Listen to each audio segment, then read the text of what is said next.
to lose. I'm built to win. Applied myself. I filled it in. No time for the doubt. They counted me out. I'm getting it in. Yeah. No time for no loss. Pacers were going to make the playoffs. It didn't end so well for you, brother.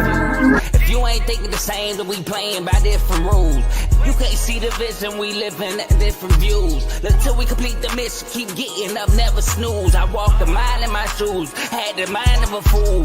You fell asleep at the trade deadline when we had a trade to get Kyle Lowry out of here. They told me I couldn't do it. They told me I couldn't make it. They sold it, could never break it. That's sadly mistaken. I need a piece of the pie. I want it so bad I can taste it. They told me keep on running toes. They gonna take this is what we got to tell. Every fan doing this. I filled it in. No time for the doubt. They counted me out. I'm getting it in. Yeah. No time for no loss. I pay for the cost. I'm winning to win. Yeah. Refuse to lose. I'm built to win. Apply myself. I filled it in. No time for the doubt. They counted me out. I'm getting it in. Yeah. No time for no loss. I'm paying the cost. I'm in it to win. Yeah. Refuse.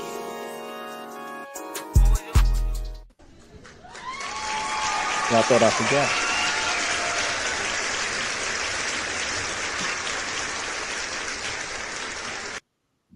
Welcome to Refuse to Lose Sports. We have a great episode for y'all today. Hopefully y'all enjoy Super Wild Card Weekend. You know I did. Look what I got on.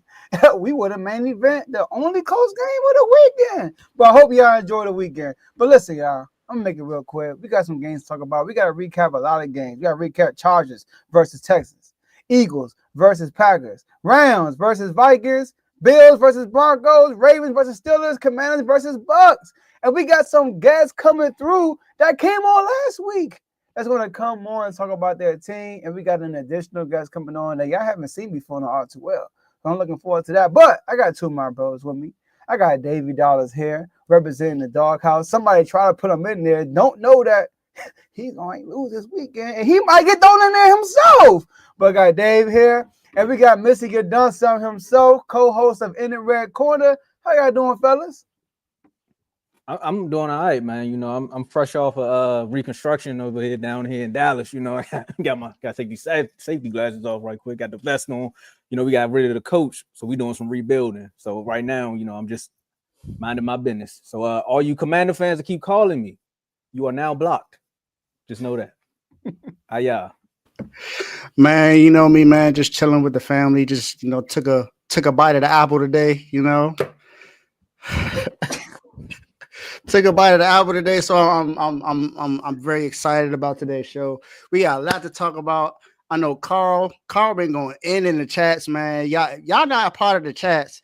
Y'all gonna need to change that today. That's all I'm saying. Because when you ain't in the chats, you missing everything. You missing everything because it was a heated playoff game that was also a rivalry game. You know, there was the Steelers and the Ravens. Oh my gosh, I'm telling you, It's been crazy. It's been crazy. We got to talk about the Bills and the Broncos. We got, Tyler coming back on today to represent his Broncos, even though they got bounced. Then it's just so much. The Bucks lost. Washington got their first playoff win in a long time, man. Then we got the matchups for next week that we're gonna talk about later this week. The Ravens and the Bills. Oh my gosh. We got to talk about that. And then the Chargers. I mean, Jim Harbaugh, they got blown out, man. That was sad. So sad. So sad. But like I said, man, I'm excited about today. It's Tuesday. So let's turn it on, man. Let's have fun. Turn me up. Jody, do you think? Oh, shout out to the U. Glad that we got a new defensive coordinator. Defense not going to be trash next year. Hey, Tom, I thought you was mimicking Dion with the shade. That's why I thought yes. Oh, no. Just a little preview. That's all I'm saying. That's where the reconstruction happening, man. Okay. Come on, dog. You see it, dog? Nah, dog. We ain't doing that, dog. So look, we are streaming this on 3 different platforms: Facebook, YouTube, and X. So make sure y'all like the video on all 3 platforms. Subscribe and follow on all 3 platforms. Well, sorry, all of our social media platforms. You can follow us at Refuse to Lose Sports, but on X at R2L Sports. and share this video with somebody so they could come on and watch live with you, because you could be involved in the show by being in the comment section. We can see all the comments you will be putting out throughout the show. Shout out to my boy Carlo for being the first comment here. You know, we here. Somebody put that there for me. Okay, there we go. We here. Shout out to Carlo, always here. So shout out to all you on the comment section so far. We got Daniel, we got Ricky and Bobby, everybody there, right? And so last but not least, enjoy the rest of the show. Tomo, floor is yours. He said great win, but this week we got okay. This week we're gonna wait till you finish that one, because a lot of people had this quarterback in their top 10, and they had him above some elite quarterbacks as well. And it was kind of funny because it was like, has he won in the playoffs? Because that's where your rankings really get, where you get ranked as far as ESPN and where R2L gives it to you. They're like, what have you done in the playoffs? What is your playoff performances? And Jim Harbaugh took a team to the Super Bowl. Jim Harbaugh with the khaki say, who's got it better than us? Nobody. And Justin Herbert must have thought, who's got the ball better than the Chargers? The Texans, because he gave it up 4 times as they lose 32-12 on this wild card weekend. And of course, we got to get straight to it. It was balled out. Dave, what happened, man? The better team won. Plain and simple. Better team won. Justin Herbert shrunk. He did not look like he was ready for the moment. He is a quarterback who has a lot of talent. Like you say, he's been put in the top 10 a lot. He's been put above Lamar Jackson a few times, and Lamar Jackson is a unanimous MVP and a 2-time MVP. So let's just stop that comparison. Period. I don't want to hear Justin Herbert and Lamar Jackson in the same sentence again, unless they're playing against each other. Justin Herbert, although he does not have the weapons that he used to have, I was the one that was saying that those weapons have stepped up. Larry McConkey actually had a great game in that playoff game. Quentin Johnston, I mean, we know what he was last year. He's not a lot better, but he did improve some this year, and he just went back to what he was last year. And then the run game was pretty much non-existent. That's not a Jim Harbaugh offense. If you really look at how he's played, whatever, if you look at how he's coached, no matter where he's gone, most of the time, those running backs are running the ball a lot. When he was with Stanford, we had Christian McCaffrey.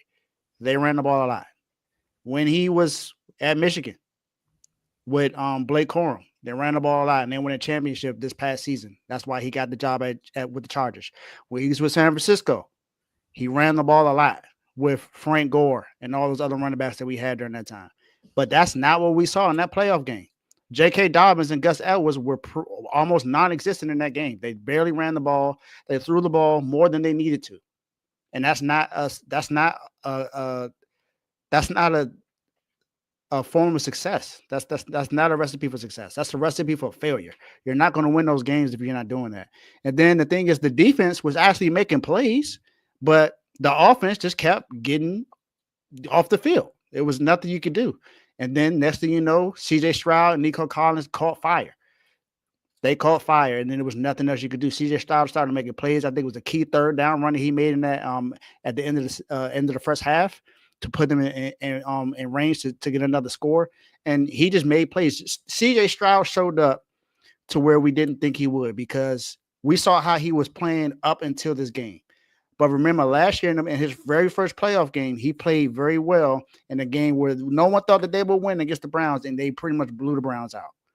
And if you look at it, his third playoff game, because we know he lost the second game against the Ravens in a blowout fashion, but in his second game at home, they blow out the Chargers when the Chargers were the favorite. And I'm pretty sure the Texans felt disrespected about that. They was like, wait, hold up. We won our division, so we should be the favorite because we're at home. And, you know, home teams normally get, 6 points for home field. I think it's 3 points, right? Get 3 points for home field. And they were a -3. They were -3 underdogs. And they was like, okay, well, we'll see. And they blew them out. It was not much that the Chargers could really do. And there were times where the Chargers could have been up 14-0. Instead, they were only up 6-0. It was nothing that they could do. The Will Anderson had a day in that game. Danielle Hunter, it's just the pressure kept getting to Justin Herbert, so it was nothing he could really do. The corners, Derek Stingley was playing really good in that game. No matter what happened in that game, the Texans just took over. They took over, and it was Joe Mixon didn't even have like a great game, but he made plays when it needed to happen. And then he just, like I said, CJ Stroud was just getting everybody involved in that game. And like I said, his only like top receiver that he has was available. He did not have Tank Dell. He did not have Stephon Diggs, and he still had a good game. So shout out to CJ Stroud and the Texans. Shout out to my guy D'Amico Ryans for having his second playoff win as a head coach.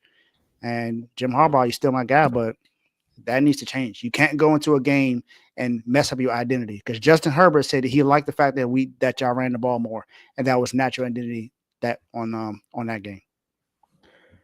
Yeah. Now look, I'm not going. So I think the final numbers, it looked like they threw the ball more because they were playing from behind, so they had to kind of throw the ball. But early on again, they were running the ball. They just couldn't get nothing from it. But you got Justin Herbert, like they said. You put him above all these guys.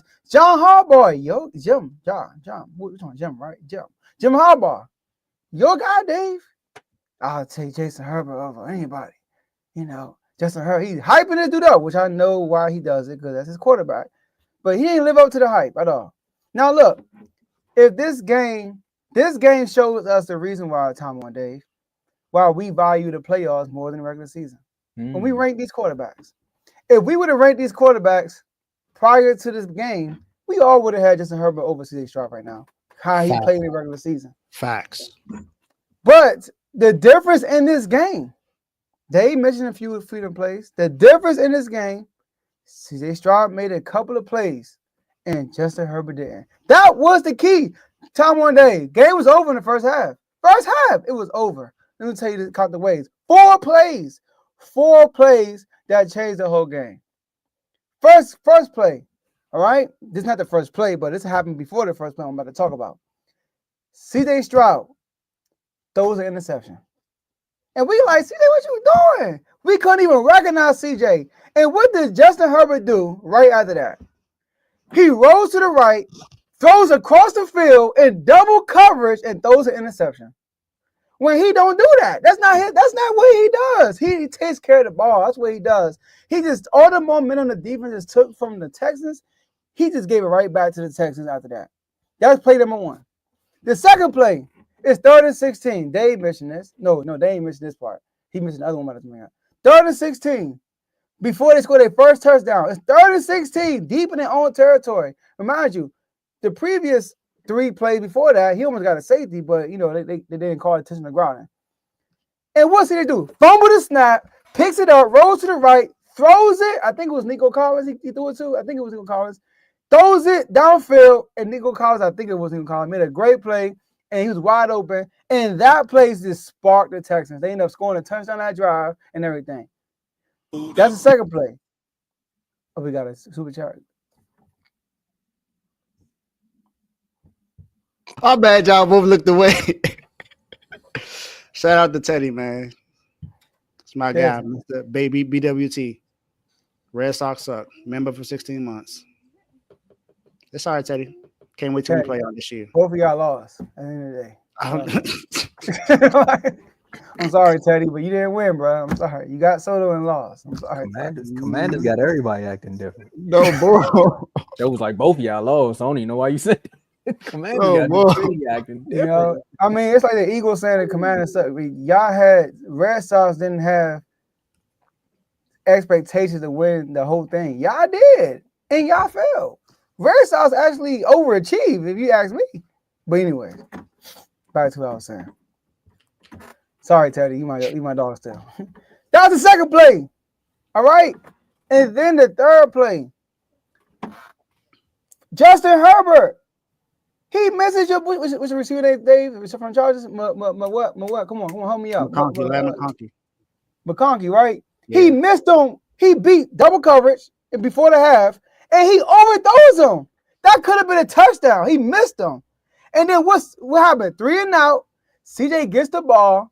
And then he runs, like you said, for a first down, deep into the field goal range. They get a field goal before the half. Scores 10-6, game over for real after that. Game over. CJ made plays. Justin Herbert didn't. So at the end of the day, man, Justin Herbert needs to be graded very hard this game. I even said on the show, last show that I'm going to grade Justin Herbert more than CJ. CJ is he's still second year. Justin Herbert been here for a while. You already lost Trevor Lawrence. He was terrible. He was terrible. But shout out to the Texans, man, because they do have the better team overall, but they just were playing bad leading up to the playoffs. That's why we lean towards more to the Chargers. But they showed up and showed out. So shout out to D'Amico Ryan. Yeah, because I definitely or if you watched the Friday episode, I said this game was going to be a blowout because a lot of people had a lot of close scores. I said this game going to be a blowout, but I also thought the Chargers was going to be the team that blew the Texans out because of how they displayed in the regular season. So again, a lot of people always talk about teams and can they flip a switch. It looks like the Texans found a way to flip a switch, even though some people would say if Justin Herbert doesn't throw 4 interceptions, do the Texans look as good? Because 4 interceptions mean more opportunities and more chances with the football. I mean, more possessions. So you keep giving the team other possessions, something like this could happen. Trust me, I know. I've seen a quarterback do it a few times. But that being said, the Texans found a way to make plays out of those turnovers. And a lot of people going to kill Justin Herbert. But technically, I think Justin Herbert is who he really is. A lot of people just put him on his pedestal and made him something that he really wasn't, that he really isn't. He's a good quarterback in a decent system. I think if what Dave was saying, if they would have ran the ball a little bit more, found a way to get the running game going, then he probably would have been way more effective. He started pressing after a while. You got to press when your team is losing, and now you're throwing interceptions. So again, you see the hat. You all know where the jokes is going with that one. But for me, I think the Texans they really need to step it up with this next team they playing now because they had a bye week. Patrick Mahomes had already changed his icon. So was this an anomaly, or are we going to see them do what they did last year? Beat a team in the wild card and then lose in the second round to a better opponent. Yeah, I think we're going to see what we saw last year. Blow somebody on the wild card round and then lose against the better team in the second round. That's what I expect. I'll be excited if they actually beat the Chiefs. But I don't see it happening. Well, I mean, they can get packed up like another team did when they went to the link. Ooh. This team got packed up. They don't went to Philadelphia. They thought they was going to pull the same narrative or probably have the same type of game that they had when they went to Dallas and shocked the world. But a lot of people forgot that the Packers was they were on a hot streak going into playing the Cowboys. This year, they were fumbling into the playoffs and they really just lost to the Bears. So, I mean, things shake out the way they do. But again, Jalen Hurts and Saquon Barkley. No, let me flip that. Quinyon Mitchell and Darius Slay found a way to beat the Green Bay Packers 22-10. And I know a lot of people are like, why are you slighting our offense? I'll let Joe tell you why I'm slighting our offense. Hey, Tomo, real quick, this comment. Shout out to Teddy. I really funded both hats on the show. Shout out to Teddy. Shout out to the Patriots. The same game, right, Tomo? Yeah. Hey. Shout out to the Patriots. Y'all gave us Drake, y'all gave us Jaden Daniels, and you gave me this hat. I appreciate it, bro. I mean, at the end of the day, Teddy, you gave me the hat, but the team behind got you a t-shirt. So, I mean, we even. Hey, Teddy, we should have bet the last Celtics game because we could got that dub without Fox. But anyways, bro, before I get to Eagles, the Packers. Y'all know how I feel about the Packers. I picked them as my Super Bowl pick before the year. Mm-hmm. Y'all know I'm kind of high on Jordan Love. I ain't super high like he top 5. I never said that. But, you know, I know the potential was there. But the reason why they lost this game, y'all, is because of Jordan Love. Jordan Love was horrible. Jordan Love, one of the interceptions he threw, it was a pass interference. I'm not going to kill him for that. The last one at the end of the game, bro got tackled in the end zone. Quinyon Mitchell caught the interception. I understand. Y'all want Burrow to get his first interception. Y'all ain't called the flag. I get it. It's all good. But the one is Zach Bond. If y'all remember the game, the play before that play, he threw it right to Zach Bond, and Zach Bond dropped it. And the play after, he threw it right to Zach Bond again. He actually caught it. Like, where Zach Bond was at, it was no receiver around. I don't know what Jordan Love was doing in that play. And then the one, Darius Slay, which was a great catch by Darius Slay, he underthrew him. Like, he had Darius Slay beat, put the ball in front of the receiver, let him catch it. Like, I don't know, man. Like, the way he played, it'd be irritating. Because when you play this bad and look like that, you can't look like that and play this bad. He be looking too smooth, bro. I'm sorry. He was looking too smooth. Aaron Rodgers look like that. He look good when he play. Oh, I get you. But when you throwing interceptions left and right, and you over here, I'm like, bro, can you like step up a little bit because you playing like you stepped up? Like, come on, please. So that's that. But Josh Jacobs was balling. Shout out to your rookie. I keep hyping up who got stiffed on when I play. I got bullied when I play before he scored, right? But Josh Jacobs balling. I feel like Josh Jacobs was giving his all sweat, blood, and tears. He literally gave his all that game, and Jordan Love was just holding him back. But the Eagles, man, the defense is defense. But the offense, bro, it looked very pedestrian. I wanted to say that. It looked very pedestrian. If I'm an Eagles fan, I'll be worried. Jalen Hurts, man, I get it. You coming from a concussion. So I ain't going to kill you too much. But all I know is midway through the third quarter, well, you started all 6 for 6. And midway through the third quarter, you were like 6 for 14 with like 38 yards. So, I don't know what's going on. Let some people tell it nobody was open. Let some people tell it. But all I know is you got 2 all-pro type receivers for real. Because Devontae Smith is a dog. Don't forget he won a Heisman in Alabama. Everybody keep forgetting that. And you got A.J. Brown. So can you at least give him an opportunity to throw the ball up? The 2 touchdowns he had, the first touchdown, he's in the pocket for like 25 seconds. Shout out to Jahan Dawson. You finally caught a pass. And then the second one he caught, Dallas Goedert was like, he threw a little swing pass and Dallas Goedert did the rest. So Jalen Hurts has to be better going forward for them to get this ultimate goal they want, unless Saquon Barkley be punched in the ear like the cuz from Boys in the Hood. So, Joe, receivers couldn't get open because of the route concepts, but I'm not going to say too much. I'm just saying. Y'all see why he said that at Dallas hat. I'm just saying, man. It's a lot of jokes running around where they pulling masks off of quarterbacks and saying they looking a little Dakish, word to mark. But I'm just saying a lot of offenses look a little Dallas-ish in the playoffs when you running the same old routes and everybody know what the wide receiver's going to be. But that's me getting my opportunity because they kept telling me give it up. The Eagles offense, I'd go right to play calling on that one because, again, when it was time to get bailed out, of course, you know what they had to do, just run the ball. However, the Eagles defense found a way to make Jordan Love look very, very pedestrian. Like the 3 interceptions. I know Carl's in the comments going crazy right now, just talking about how Jordan Love basically got paid off of that one performance against the Cowboys. But if you talk about how he looked against the 49ers, he threw 2 interceptions in that game. So when the going gets tough, he kind of packs it up and starts throwing picks. And that's what happened on Sunday. Also, the one to Darius Slay, Joe, that was a bad one. I think that was the worst one. I mean, the one to Zach Bonner was like ball don't lie because they technically, like, that's just the universe. The one to Slay was the worst one because it was like if you just throw it to the corner, outside shoulder, it's right there. You literally threw it to Darius Slay.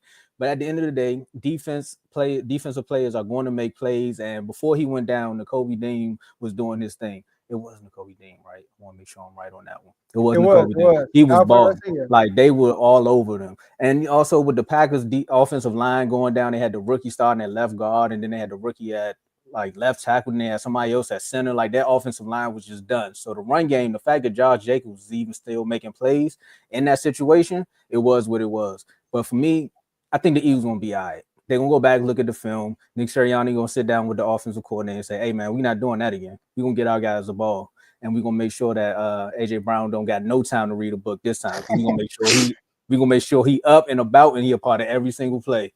So, yeah, Packers, Matt LaFleur, I don't know. But shout out to the Packers defensive coordinator, too. I want to give him a shout out, too. Because he definitely was doing his part. The offense just couldn't do anything. Hey, real quick, Dave, Eagles were super physical. I got to give them props for that. They were physical. They were injuring people left and right. So props to y'all for that. They were ready. The Packers weren't ready. That's what I was going to talk about, the physicality that defense brought, man, because Nolan Smith Jr. and Nakobe Dean, all them guys were out there hitting all game. And that was the difference to me. That was the difference in this game. Just because their defense was so physical, they were making all the plays. Quinyon Mitchell, of course, was Quinyon Obey. He was out there doing what he needed to do. I think the only thing I may kind of sort of I don't feel too bad about is the Eagles offense, because I mean you got to think about it. This whole offense is pretty much had a bye week. Pretty much, they didn't really. None of the starters played in the last game. Jalen Hurts didn't play in 2 straight games because remember he was out for a concussion with the game before, and they pretty much sat everybody in the last game. It's just they haven't played in a while. They haven't played together in a while. So that's just I don't want to say game fatigue, but that's just rust. It's just rust for me. For me, that's what it pretty much was. It was just rust. And then Joe, like you said, the Eagles don't throw the ball that much. He only threw the ball 21 times in that game. So they don't throw the ball that much. And yes, AJ Brown and Devontae Smith didn't get a lot of targets, but no one got a lot of targets. Did Devontae Smith get 4 targets? He caught all 4 passes. I think the person that had the most targets was Dallas Goedert. He had 6 targets and 4 catches. No one else really had a lot of catches. No one had double-digit targets in that game for the Eagles because they pretty much ran the ball more. They ran the ball 34 times as a team. So that has become their identity. They are a run-first team, and they are a run-heavy team at that. So as long as the run game is going, I think they're going to be fine. I don't think they're going to have an issue in the next game to be able to run the ball, because they're going against the Rams. The Rams is a good team, don't get me wrong, but they can run the ball on them. And we're going to see exactly how good these corners are because they're going to be tested going up against Puka Nacua and Cooper Kupp and Tyler Higbee. We don't know what's going to happen with him because he was put out in that game. He had to go to the hospital, so we're not sure if he's going to be available this week. I don't know anyone that's been to the hospital and that was available the same week, so no, you could pretty much say he's going to be out. But Kyron Williams, that's another thing. So this run defense is going to be tested again. But the Eagles defense was number 1 in the league. So and they showed that. They showed that in that game. They pretty much did what they needed to do. They only had 2 sacks in the game, but it didn't matter because that defense was just made plays all at the right time. Slay made that interception needed. Quinion Mitchell made that interception that was pretty much tossed it up. But other than that, man, this game was pretty good, complete. And like I said, they only threw the ball 21 times. I would see if it was an issue if you threw the ball 30 times and no one else got the ball, then that would be more of an issue for me because it's like you have more than enough attempts to get those other guys involved. But it's only 21 passes. You completed 13 of them. Chalk it up to the next game. Now, if this happens again, all right, then I'll say that there's probably an issue for it. I agree because the opponent that they have showed out last night, and they showed out and showed right with Arizona. But we got a special guest to actually talk about one. See, we got Brother Jacob, who's a Minnesota Vikings fan, but we actually found a fan to come live on air. And I'm telling you, this right here is a special moment, fellas, because we finding fans from different teams now. It's not just the NFC East or the AFC North. Right. We actually branching out. So we got my boy Mario from Puncher's Point, who's going to join us as we talk about the Rams versus Vikings and that bold statement that they made. I'm going to bring him up and I'm going to fix it. All right, cool. What's up? What's going on, man? Not much. I'm trying to recover from this loss, honestly. Long as you ain't saying ghosts. Something we say in the chat. Welcome to the couch, my man. Just let us know what dish you bring in. Yeah, so basically the whole question was Minnesota going to bounce back in the playoffs? Because I said myself, when we lost to Detroit, I said I would rather have us took that beating. I would have rather have us lose in the last week than have it happen in the playoffs, hoping that they were going to learn from that mistake. Well, I mean, obviously, spoiler alert, they didn't learn from it because the whole problem with the Detroit game was they started off slow and they never took off after that. The problem with this game, they started off slow, was the same exact thing. See, it's kind of a little bit different of a loss than the Detroit game. You see, the Detroit game, they just couldn't pick up nothing. They couldn't heat up. Jahmyr Gibbs was running as much as he wanted to against us. That defense was absolutely dominant against us, against Detroit. This game was a little different. When I go and I look at the whole the stats per team, it's not like the Rams dominated us in any way. I mean, let me read some of these stats a little bit. We controlled them in the time of possession. We had 32 minutes with the time of possession, so you can't say we didn't have enough time to score. When you look at their third down conversion, they went 2 for 10. We went 6 for 17. When you look at the fourth down conversion, we went 1 for 4. They had no fourth down conversions.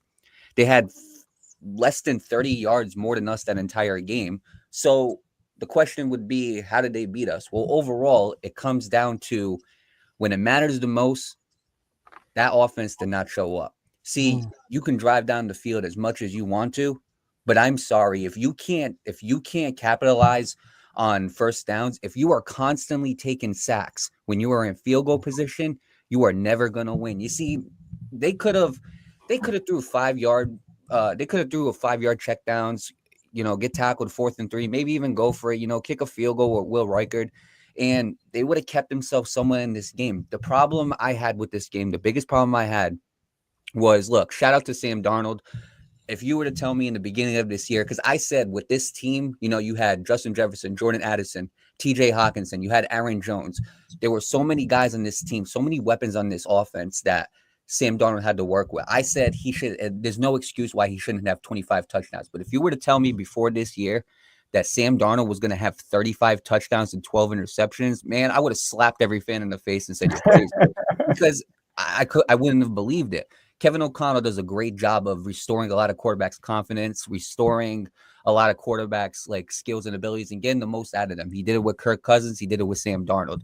Now, the problem I had with Sam Darnold is Sam Darnold, this game, there were so many times where I just wish he threw that ball away. And he was trying to make something work out of nothing. This guy was scrambling around like he was Patrick Mahomes, but I'm sorry, he's not. You can't just when you have defenders coming full blown at you, you can't just spin out of the way.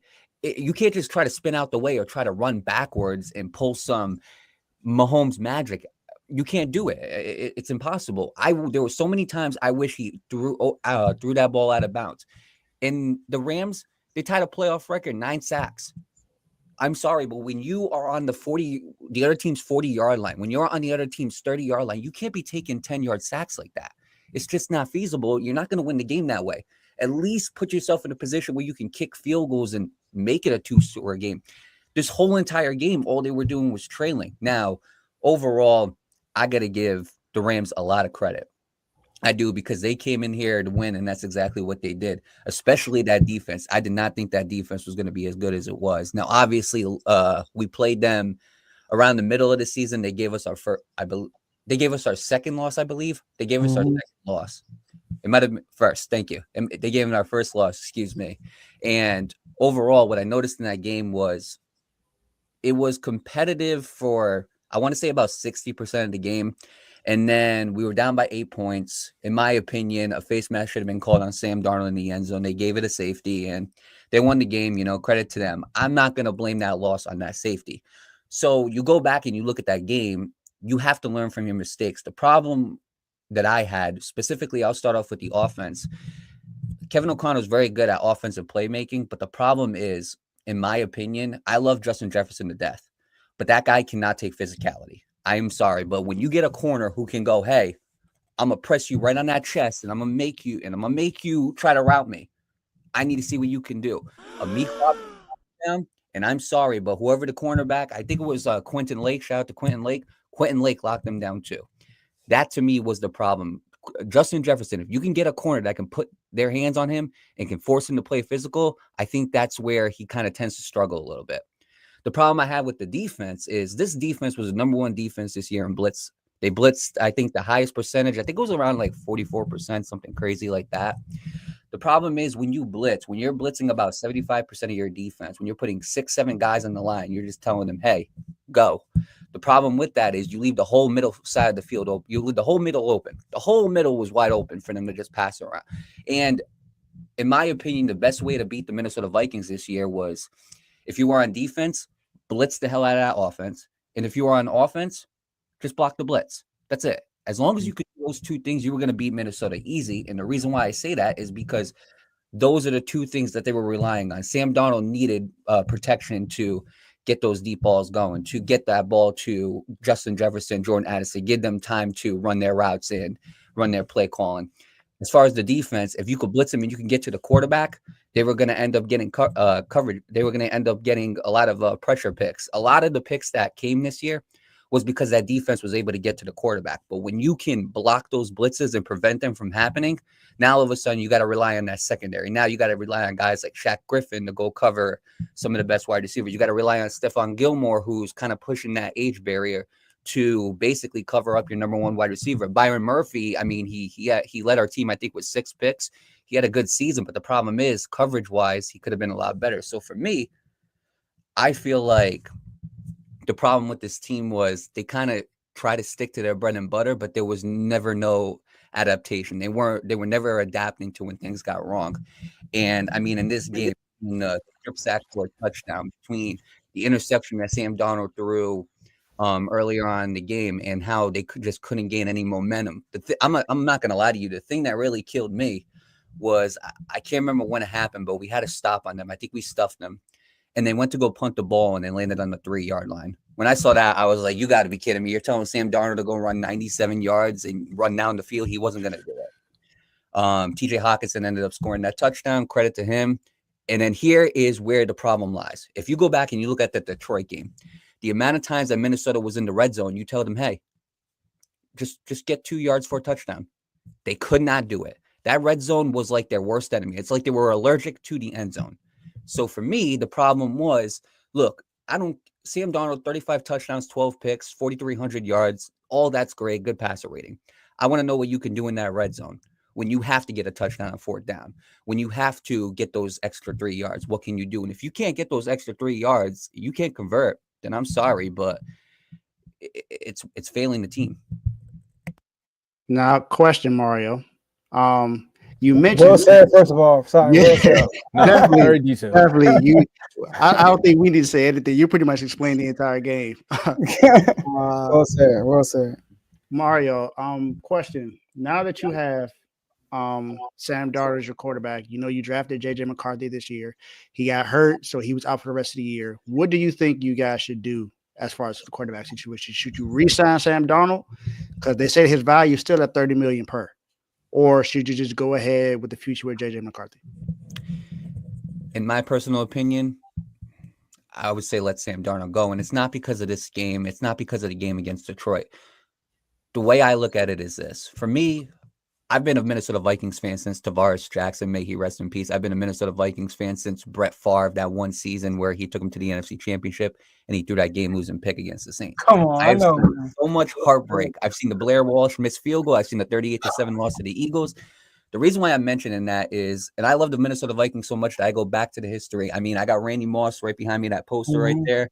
I remember 98, we were supposed to go to the Super Bowl and another missed kick. The 70s teams that lost 4 Super Bowls. The reason why I'm mentioning all these guys is because we have had every single quarterback in the book that you could possibly name, except for a winner. So what I mean to say by that is we've had the guys who are athletic. Go back to Fran Tarkenton back in the early days in the 70s. We had guys like Dante Culpepper. We have had guys like Teddy Bridgewater. We have had a lot of athletic quarterbacks. We've had gunslingers, guys like Brett Favre, Kirk Cousins, Sam Darnold. I mean, gunslingers, guys that can get you 30 touchdowns in a season. We've had game managers, guys like Case Keenum and Sam Bradford, who were able to cut a field and bring you down to the. We have never had a guy that we could say, "Hey, 2 minutes left in the fourth quarter. We need you to get that touchdown, and we need you to do it in the biggest moment possible. Go." We've never had that guy. We've had every possible quarterback you could think of. We've had guys who should be able to replace a quarterback with how good they were. Adrian Peterson. We've single-handedly 2012 just carried that team with Christian Ponder as their quarterback. We have had everything you could possibly think of except for a winner. Now, I'm not going to lie. Maybe people might try to call my bluff. I'm telling you, I'm not bluffing. Thank you. We also had Randall Cunningham. Randall Cunningham was a stud in 98. We had Warren Moon as well. I forgot about Warren Moon.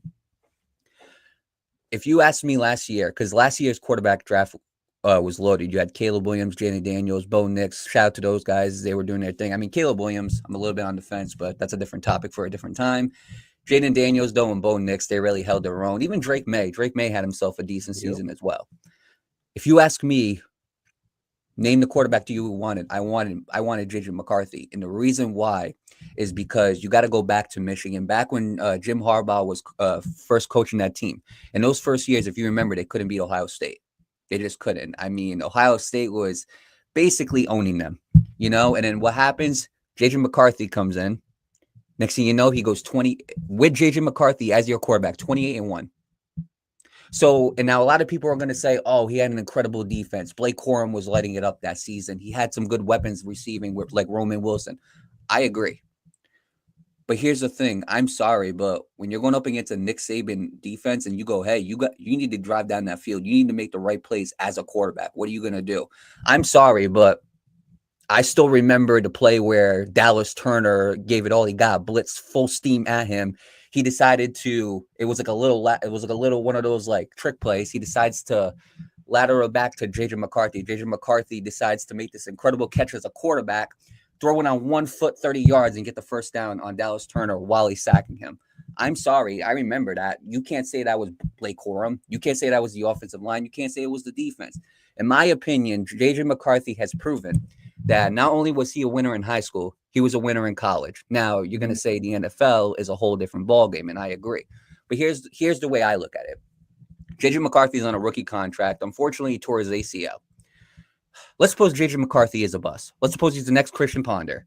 With that team, you could somewhat work around it. You could somewhat work around, not with a bad quarterback, but you could somewhat kind of fill out the pieces. You can get a veteran quarterback in the next year, kind of develop him, do all these types of things. But here's the problem. You got to look at the ceiling of a guy. If JJ McCarthy can be the same winner that he was in high school and in college, I'll take that any day of the week because we have never had a certified winner at quarterback. So that is why I wanted JJ McCarthy. He won a national championship. The record's 28-0. He had a better record in 3 seasons. He had less losses in 3 seasons than Caleb Williams had in 1. So when you really go look at it, even Jaden Daniels, you go back and look at Jaden Daniels on LSU, he still found a way to took Michigan to the national championship and win it. Bo Nix at Oregon. Bo Nix was great. The only 2 losses he had was against Michael Penix Jr. Michael Penix Jr., I love him. But in my opinion, I wanted the guy who was a certified winner. And in my opinion, that's JJ McCarthy. Spin whatever narrative you want about him. That was the winner. So with all that being said, Good. we always do a preseason preview. So we definitely gonna have you back on, Mario. Yep. But you also do a boxing show. You're in the boxing chat, part of the R2L family. So let the folks know. Well, hold on. I'm sorry. Appreciate you for coming on, first of all, because it's been a long time coming. But let the folks know where they can find you. All right. Well, first of all, thank you to Refuse to Lose Network. You guys are doing amazing things. I see the highlights and the reels of all the shows that you guys do. You guys kill it out there, honestly. So I appreciate you guys having me on the show. Yeah, to Puncher's point, boxing is my favorite sport. I love all sports. Again, I love football, but boxing has always been my favorite sport. It's always been near and dear to my heart. And I decided that me and my co-host at the time, Breezy, shout out to him, he's doing great. We decided to do the Puncher's Point and start it up. And overall, I was all about, trying to connect with as many people as possible. And I ended up connecting with In the Red Corner. In the Red Corner does amazing boxing content for you guys as well. And they said, hey, we're allowing, some guys at that particular time that aren't members to come into the chat and talk. And I went into the chat. It's been nothing but love. It's never been heated arguments, nothing like that. It's been nothing but love, regardless of the takes, regardless of disagreements. And so overall, I'm just trying to, give my take on boxing, just provide a different outlook, hear everybody else's take on boxing, and overall just kind of bring a different look to boxing media. So, yeah, if y'all want to check out a great boxing podcast along with In the Red Corner, definitely check out the Puncher's Point, YouTube, all podcast platforms, Instagram, Facebook, Twitter, Threads, Discord, Reddit, you name it, we got it. So, yeah, I appreciate you allowing me to share my platform on here on the Refuse to Lose Network, and I appreciate you guys having me on the show. Thank you for coming on, man. You spit some knowledge today. And you did. And you you was got real. And you got an appreciate it, MSU guys. fan going crazy right now. So Yeah, he MSU. He MSU. So you don't like JJ McCarthy. Yeah. I appreciate it, guys. Thank you. all right, Yeah, man. stay Till safe, next man. time, man. See you guys. Oh, That was good.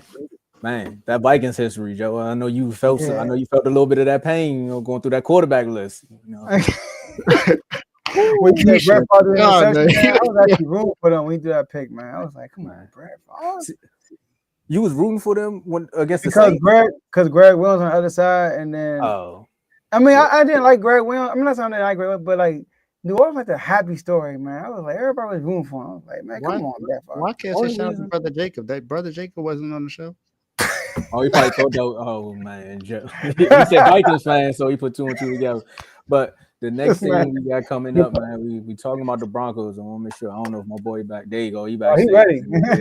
He cut the camera on. I say Broncos. Man, that's insane, man. You ain't got to look so depressed back there, man. Yeah, I'm about to say he ain't looking too good back there, man. He got his head down. You know, he like this.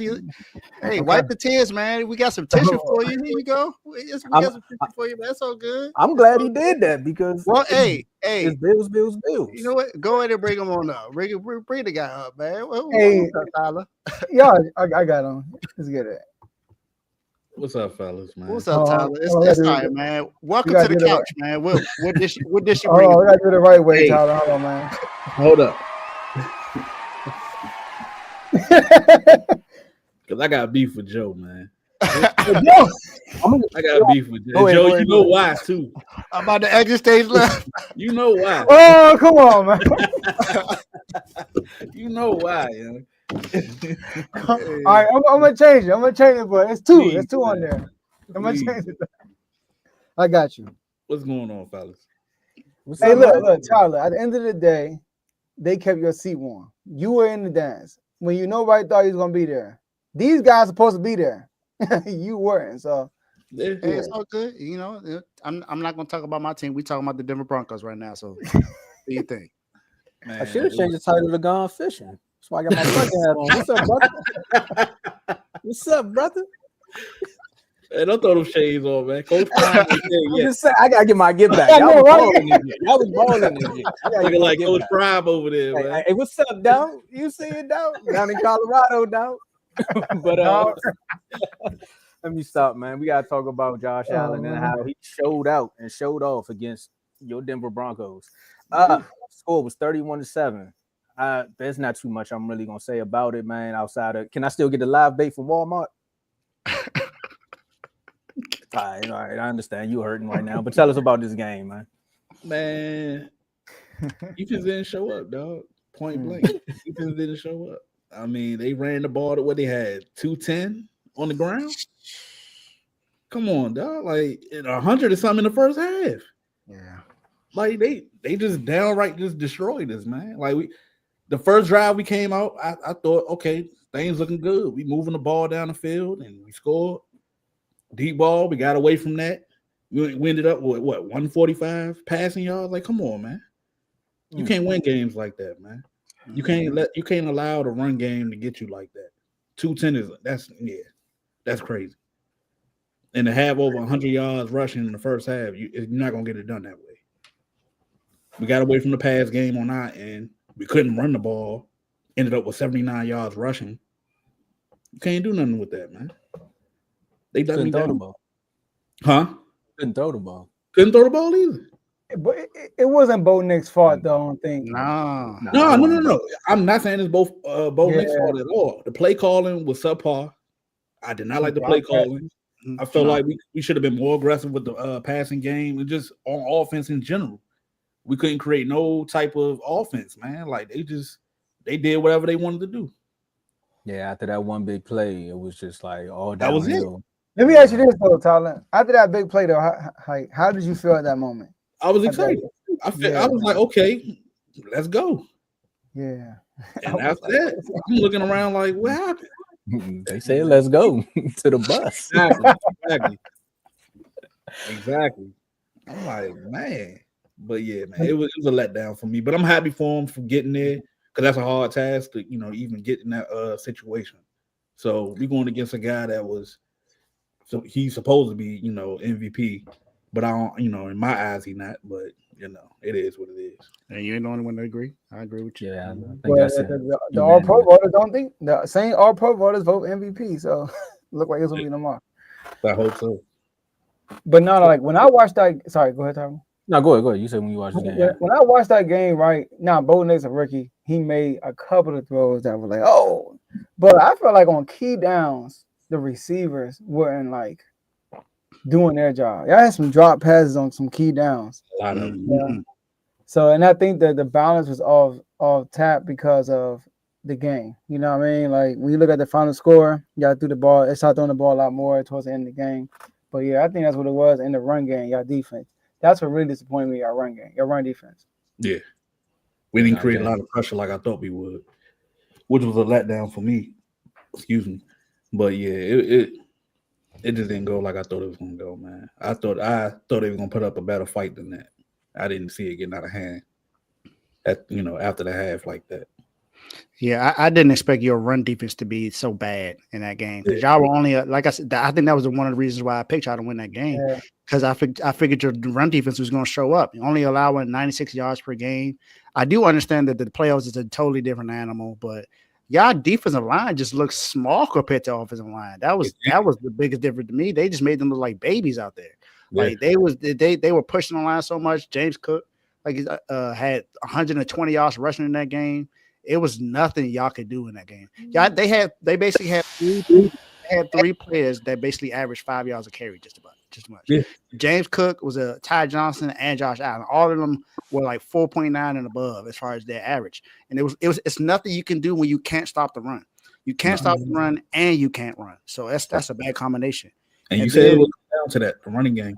And then you look at, and then once the run game is going, then that opens up the passing game. So of course, you're not going to be able to stop nobody from being able to catch passes because then, Keon Coleman had a nice game. Amari Cooper really wasn't really out there, but that's because PS2 was on, so PS2 did his job, but everyone else couldn't really do anything else. It was almost like a foregone conclusion that the Bills were pretty much going to run away with that game because, like you said, in the first half they had over 100 yards rushing, and then in the second half it was like it was over. It was already done. It was already done. Yeah. You didn't help Bo Nix out because the defense couldn't stop anybody. They couldn't create any pressure. And shout out to the offensive line. Shout out to Dave. I know he's not on the show, but he said it was going to be over before halftime. It pretty much was. And then he talked about Nick Benito. Benito is not that he wasn't a quarterback; he was a quarterback spy, but they doubled him. They made sure that he didn't make a difference in that game. There were a couple of plays on like second and third down to where he was pretty much non-existent. There was nothing he could do. And then shout out to Von Miller and them because Von Miller created pressure, made sure that those guys were ready for that game, and the best team won. The Bills they're the second best team record-wise in the AFC, and they pretty much showed that in that game. So they balled out in that game, and Josh Allen did what he's supposed to do. He didn't throw for 300 yards. He didn't have a crazy game, but he didn't need to because he had a running game that backed him up. And that was something that a lot of people weren't saying the last 2 years about Josh Allen. They would say, well, he ain't got no running game. He ain't got no running backs. Mm-hmm. When he always had running backs, they just didn't run the ball that much. And that's because they had that's because their offensive coordinator, Ken Dorsey, was not running the ball as much as he should have been. They run the ball. They run it back. Exactly. They let him go. And the next thing you know, the run game started going up. Last year, when they started getting, because I think he threw 15 straight interceptions in 15 straight games or something like that. I forgot what the record was. Yeah. But right before, I'm sorry, Tomo, I know. But right before they played against Dallas,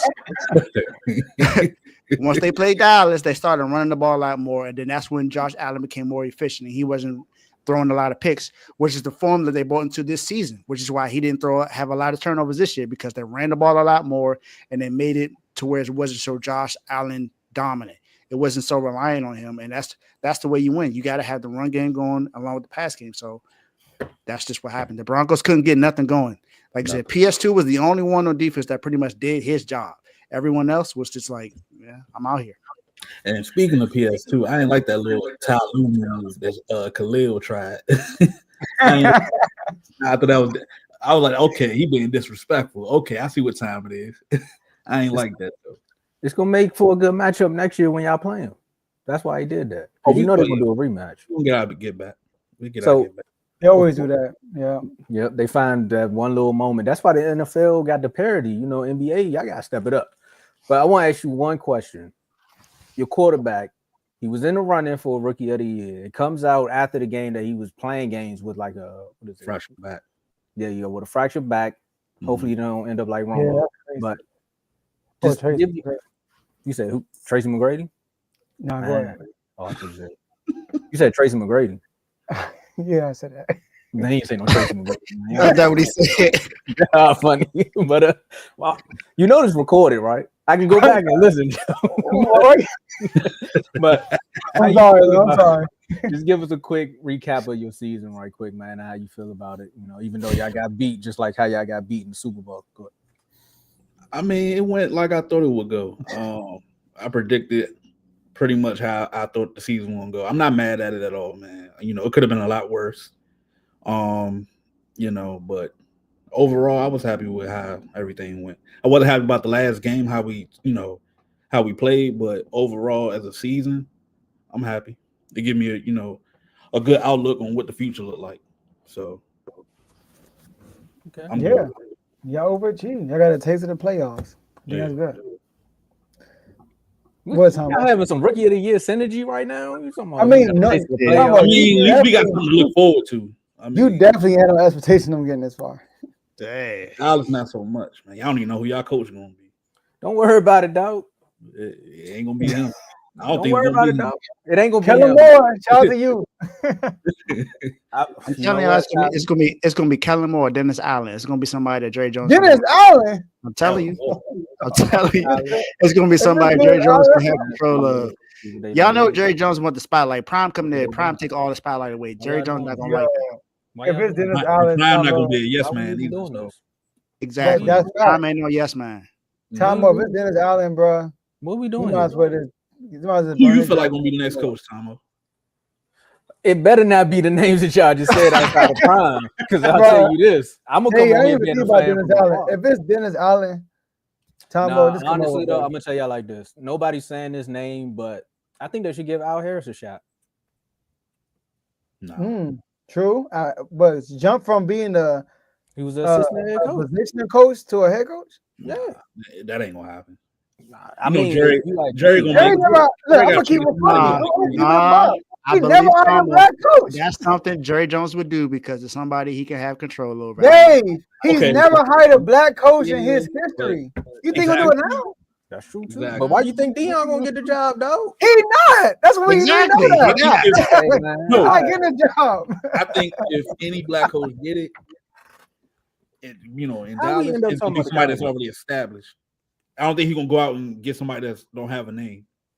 All right, Cowboys. I got y'all 5 minutes of fame. We ain't talking about that. How we end up here, man? How we end up here? We got the Ravens up next, man. We talking about the Cowboys, man. Hey, Tyler, man, make sure you come back, man. You know the NBA season is long. I know you're a Bulls fan, and also we do the preseason. Are you a Bulls fan? preview. The Bulls Yeah. fan? Yeah. Mm. So we get L like 3 nights ago. No. Like the Bing. Yeah, King. Zach LaVine balling though. Yeah. Dave, who your team? Heat, Miami right? Heat. Yeah. Okay. All right, Tyler, man. The play-in battle. Hey, it's okay. We beat them in the play. I ain't worried No, about that. no. We got them up out of there. I I'm did. Y'all know Hey, thank you for the DeRozan, by the way. Y'all going back and forth. What is y'all doing? My bad. How am I going? What is going on here? Who your team talking about in basketball? The Mystics. That team won six games. No matter what team. No matter what you say. Don't matter. We all getting the first round pick. First, second, fifth. What's going to happen? What if y'all end up with like the third? You gonna be sick.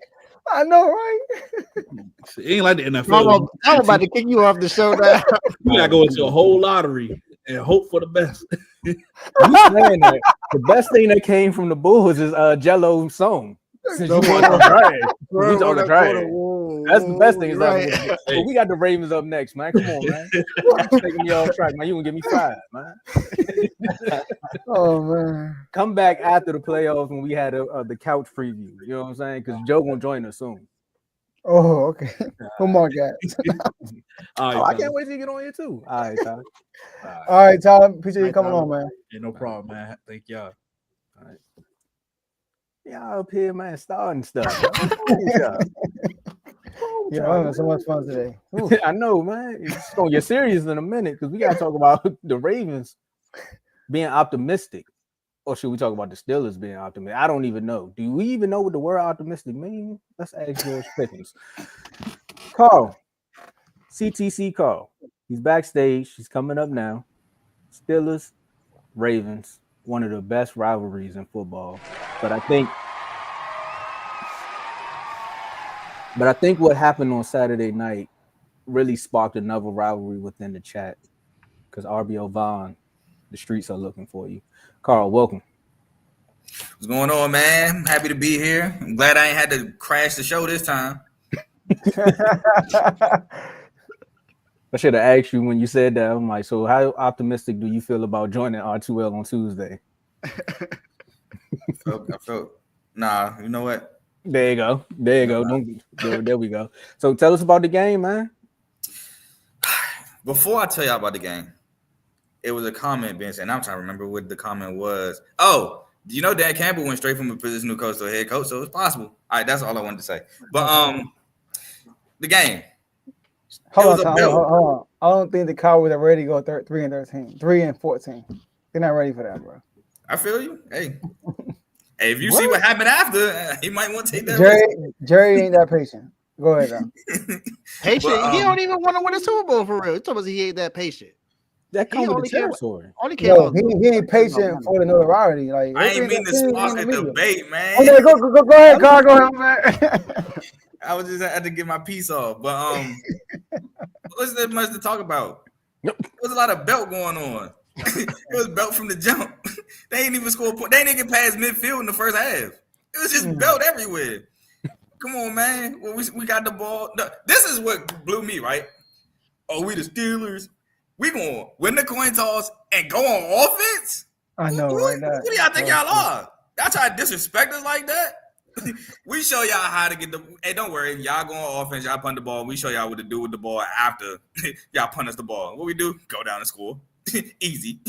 You know what I'm saying? It was just a lot of belt going on. I'm sorry, man. Like, all I hear is how they big bro and how they dominate us. And I just keep looking up and I'm like, dang, okay, y'all win in Pittsburgh. But when games come to Baltimore, for some reason, we don't have nothing to play for. While y'all playing y'all hearts out to make the playoffs.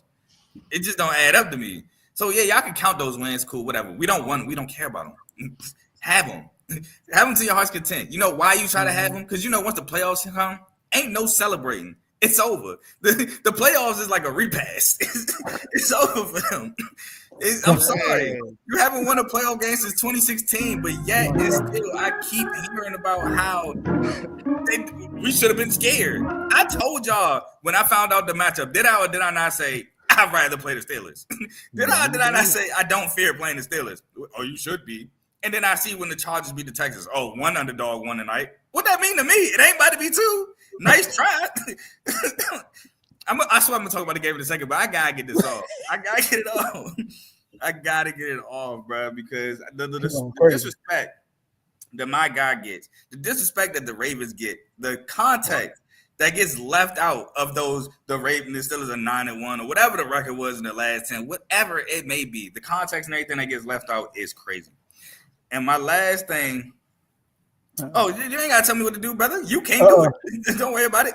You can't do it. All you can do is soak and moan and hope that Mike Tomlin prove everybody wrong. Let's not forget what your quarterback that won you the most Super Bowls said about your coach 10 years ago. And he ain't did nothing but prove him right. Ain't win a playoff game since Terry Bradshaw called Mike Tomlin a cheerleader.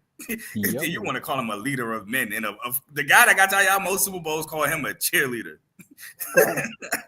Man. I didn't know that could exist. I was like, dang, I was surprised. I ain't gonna lie. Oh, trust me, brother. I ain't even had to go searching. All this just popped up on my timeline on Twitter. Every time I'm like, I'm done emptying the clip, something just falls in my lap. I'm just on Twitter just to see what's going on, and it falls in my lap. All right, but really, the game. Let's talk about the game. I had to go on my little rant. I knew we was going to win. Is when I heard that the game plan was to stop Derrick Henry and or the running backs and just deal with Lamar. Even in the run game, they said, well, stop Derrick Henry and just don't let Lamar. What? What are we doing?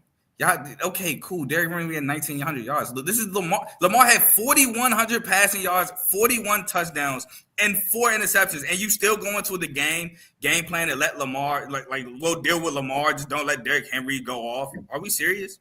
And they did. And Lamar kept pulling it. They kept chasing him. And Lamar kept getting gains. We kept getting first downs, and we go score.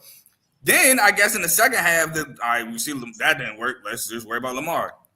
On that Derrick Henry touchdown run, 3 Steelers followed Lamar on that read option. 3 of them, which led to that big game for the touchdown for Derrick Henry, led to a gaping hole for a touchdown, and Patrick Queen wanted no smoke. Got punched in the face. Stiff arm. Get out of here, little boy. And we scored a touchdown. But the game plan, like Javon said, the game plan was just trash, and we took smooth advantage of it. And how about that touchdown pass before halftime? My man is Houdini. Way to manipulate a pocket, buy time. Now, Rashad Bateman did come open, but he ain't had no, like, Lamar Jackson didn't have time to set his feet and throw it. Found a wide open Justin Hill, or he could have picked Mark Andrews. Pick your poison. Got a touchdown. But I think my boy has looked the sharpest, and it carried over to the playoffs, and I think that's the real big reason or why we won. And the defense stepped up, too. Like I said, they didn't pass half the midfield until the second half. Granted, I still feel terrified about B. Steve in one-on-one deep ball situations. He be in position. It's just he can't make the play. He's looking real Eli Apple-ish, in my opinion. It's concerning. It is. I'm not going to lie, because going against a guy like Josh Allen, when you do have a guy like Keon Coleman, I know firsthand who's great at one-on-one jump balls. He turns 50-50 balls into like 70-30 balls. I'm pretty sure that's going to be a game plan. Let's line up Keon Coleman on B. Steve and see if Keon Coleman can win one-on-one down the field. So that does worry me. But overall, man, we out-physicaled them, we bullied them, and we sent them home. We sent them to Cabo, and we broke the tie. Woo! You know what I like about y'all game? I felt like y'all came out and made a statement like, you know what? We ran the ball only 6 times against the Chiefs. We're going to run in the ball like crazy. I feel like Lamar saved his legs for the playoffs. What you think? Nah, Lamar got that talking to by his moms. That's what it was. You talking about belt everywhere. Right? Belt was everywhere. I forgot one more point. My fault. One more point. 3 AFC teams went winless in the month of December. The Browns, the Titans, and the Steelers. Continue. Dang. You know, I heard something somewhere, right? I was going to get a donut this morning, and I was listening to sports radio, and they were talking about coaches who won playoff games, and they was like, you know, Sean McVay has 8 playoff wins, and you know who he's tied with? And they said Mike Tomlin. And it was like, you know how long Sean McVay has been a head coach compared to Mike Tomlin, and they have the same amount of playoff wins, and they both got a Super Bowl. I was like, man, it's bad, bro. It's bad. Dave, I don't know what you put in the universe, but it's bad, bro. It's bad for Mike T. Only thing I put into the universe is just what I saw and what I expected from a coach who's a Super Bowl champion head coach. That's all. I would expect him to be able to get his team at least a playoff win in the last 6 times that they've been in the playoffs, and they haven't. They lost in 2017 to the Patriots, lost in 2018 to the Jaguars, lost in 2021 to the Browns, lost in 2022 to the Chiefs, lost last year to the Bills, and then lost this year to the Ravens. That's that Jaguars. Who was their head coach during? Who was their quarterback during that time? Was he a top 10? Blake Bortles. The Browns. Who was there? It was Baker Mayfield, correct? Baker. It was COVID season, and they were missing their head coach and a bunch of linemen. The Browns. I remember that game. So yeah, and funny enough, that's the last time the Steelers won the AFC Championship, the AFC North. So I get the last 3 was against Patrick Mahomes, Josh Allen, and Lamar. But what about those other 2? Those other 2 count as well. And he's also tied for the second longest losing streak in the playoffs with 6 straight. He's tied with Marty Schottenheimer. The only person that has more is Marvin Lewis. Never won a playoff game. And Marvin Lewis has a terrible rep in the playoffs. Exactly. And that's not good because of who Mike Tomlin is. What we see, what people praise him to be.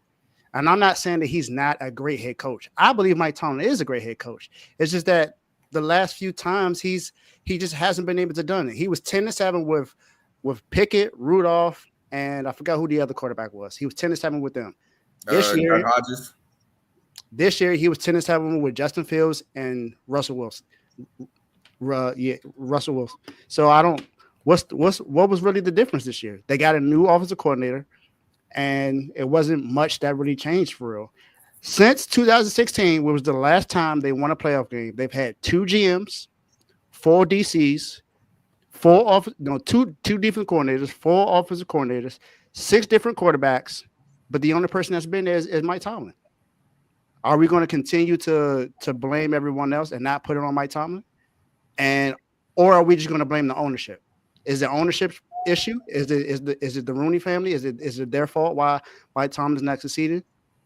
Or maybe what I've heard before is that maybe his voice just not being heard anymore. Maybe it's time to move on and go somewhere else. So Maybe that's what it is. What you saying is, it's the name. It's the name. Right at this point, it's the name. Mike Tomlin has not done anything in the last few seasons to say that he deserves to be in that name as a coveted head coach. Now, I'm not saying that if he was a free agent, if he was a free head coach today, that they wouldn't want him to be a head coach, because I believe he did. I believe he is still a coveted coach in this league. But in Pittsburgh right now, he is not the voice that they need to hear right now. They need a new voice in there. Plain and simple. They've had new voices everywhere else. They had a new voice on the offense, a new voice in the defense, a new voice on special teams, a new voice in the front office. But the only voice that's been the same since 2016 is Mike Tomlin. So, can I stop real quick? The excuse is crazy. He got to surround himself with. He hires the coaches. It's on him. That's his job as a head coach, is to find the guys to surround him, right? He's the reason why Matt Canada was still there. Remember, Vaughn, you kept complaining about Matt Canada being there, and he kept him. And that was the issue. That's a Mike Tomlin thing. Mike Tomlin is the Rooney family is the reason why black coaches get the opportunities they do now. So they are a huge reason as to why he's a head coach in Pittsburgh. And my thing, I don't think they're going to do anything to try to fail him. They're going to do whatever they can to help him succeed. So is it the Rooney family, or is Tomlin going to get some blame now? And my thing also is, because he likes to go at my guy, John Harbaugh, but he'll never say nothing about the people around John Harbaugh. He just goes straight to Harbaugh. So, like, if my guy don't get that grace, I'm not giving your guy that grace. Sorry, not sorry. Especially when you think he's 1,000 times better. I keep telling you, there's parallels between the two, but you don't want to listen to me. So let me do this, because I know we got a Commander fan backstage, and they've been waiting since 1991 to have this moment, fellas. Carl. Yeah, Mark. Yeah, I'm getting my shots now. Yeah, you gonna look up. But and Decorius. Yeah, both of y'all. This ain't Facebook, but it's on Facebook. Make sure y'all hit that like button. Mm-hmm. Vaughn gonna have a lot to say in the Refuse to Lose chat, because we asked about the game, and y'all just ripped Mike Tomlin for like. Is he not a part of the game? He's a part of the game. But I'm just saying. Didn't he not trash the game plan? He definitely makes the game plan. I know, but Carl, let's get your last word. All right, so my last words, cool. Buffalo is gonna be a real good game. I think I'm not underestimating Buffalo. I know we won 35-10 week 4. Means nothing. Means nothing now. Both teams are in different situations. They do got guys back from that game they were missing. They do have Terrell Bernard, Matt Milano, and we were missing somebody else. I can't remember who it was right now, but they were missing 3 pieces to that defense. They are back. I'm not saying that I'm nervous. I'm not saying that I'm scared, but it's a playoff game. Josh Allen has been playing well, but we packed that thing too. Lamar, keep playing the way you playing. Use your legs. I don't care about nothing the media say. You shouldn't care either. You can win the Super Bowl. It don't matter. They're going to say the same things about you. Just play your game, and at the end of the day, we're going to let the chips fall where they may. And I want Kansas City to win. I want to be the one to knock out Kansas City. Let Kansas City beat the Chiefs, and let Lamar get his retribution like I said he would, and let's get to that bowl, baby. So Kansas City going to beat themselves? You said let Kansas City beat the Chiefs. That's what you said. Oh, my bad. The Texans. You got me. This clip I did say that by accident. We got literal. Hey, but I was gonna say, Dave actually saved me from the joke, but I'm gonna still say it. So I'm gonna send Lamar Jackson that video I sent you, Carl, with the audio. Bro, no, you will not. A Chief franchise? Dang, that's a little crazy. Oh my gosh. Still like, whoa, okay. That's a chat combo. Hold on, what? What does that mean? Elaborate. That's a chat combo. Elaborate in the chat. I do want to say something though. This is false, because I had the Steelers making the playoffs this year. I said 3 teams in the AFC North will make it. I said the Ravens, the Bengals, and the Steelers. I said I they didn't. would beat for the AFC North Championship. We didn't make a playoff bracket this year, so. But this is also coming from a guy who said they was going to win 13 to 14 games and win the AFC North. So I'm not trying to hear that. Carl got rebuttal for everything. Hey, I had them making the playoffs, so that ain't got nothing to do with me. Well, I ain't had this team making the playoffs, and I ain't have them doing I what they didn't do either. now. So not the Steelers. I'm talking about the team that you got on right now. We gotta bring Mark up. All right, Carl. Appreciate you, man. Thanks, Appreciate Carl. y'all for having me. I'm gonna send them the audio. All right. No, you're not, bro. No, you're not. Dave knows what Dave video know I'm talking about. Dave knows. No. All right, man. Let's bring Come on, Mark up. Crazy, what Man. you doing? What? He's trying to win. You gotta play the song. What's up, Mark? What's going on? Oh, my bad. Wrong button. How y'all doing? I know the song. I was cracking up laughing. I know the song too. Tomo, you know why I'm laughing. You know why I'm laughing. You know why I'm laughing at Mark right now. You know why I'm about to say it. I did it on Mark, purpose. I know you did, man. Hey, Mark, one thing Mark gonna do is keep the comments going. So look, man, Jaden Daniels. I named this title specifically for Joe. There was a clip that went around after he after what is it? After y'all won, y'all was like leading the division, and then it was like, I got 5 on it. I even added a little edited to it. But they play it at the stadium every time they get a first down or every time they get a touchdown. They literally play that sound. Yeah, when I was at the game. Cowboys game. Yeah, when Cooper Rush beat y'all, that's the last time I seen the Cowboys beat the Commanders. But neither here nor there, the Bucs lose to another NFC East opponent in a wild card round. Jaden Daniel leads the Commanders to his first playoff win in nearly 7,000 days, 23-20 over the Buccaneers. Mark, you said they was going to be here. Tell us about it. 7,000 days is crazy. I just want to say that 7K is crazy.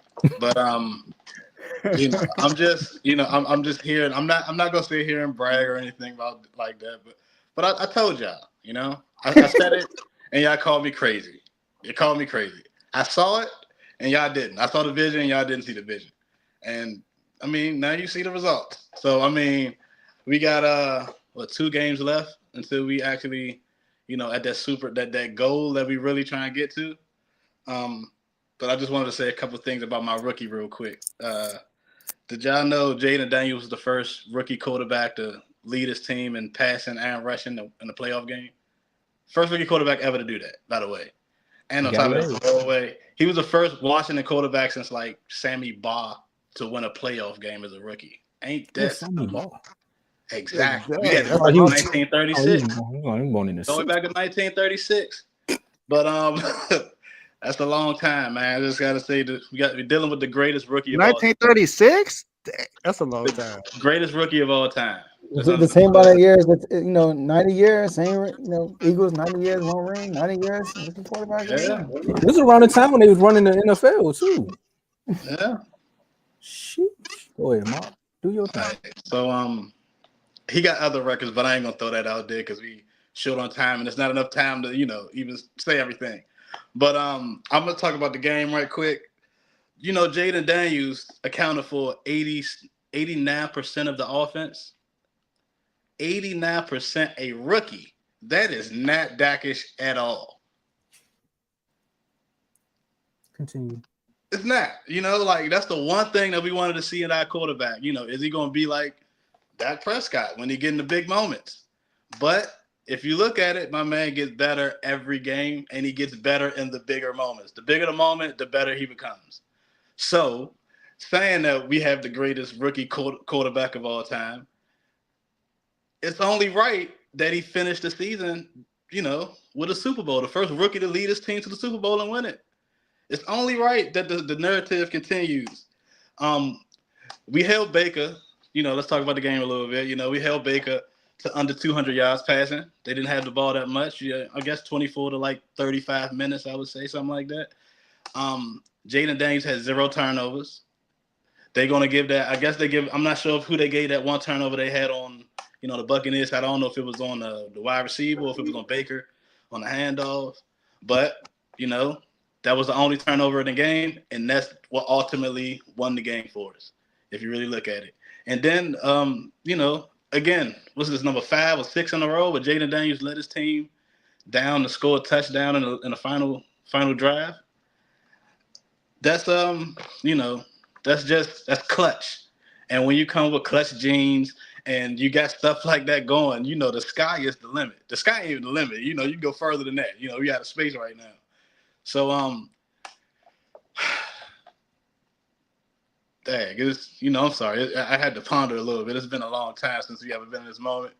I got it. I woke up smiling. Like I really woke up like we play Detroit Lions, which is, they hurt for real. So I feel like we should be able to steal that game.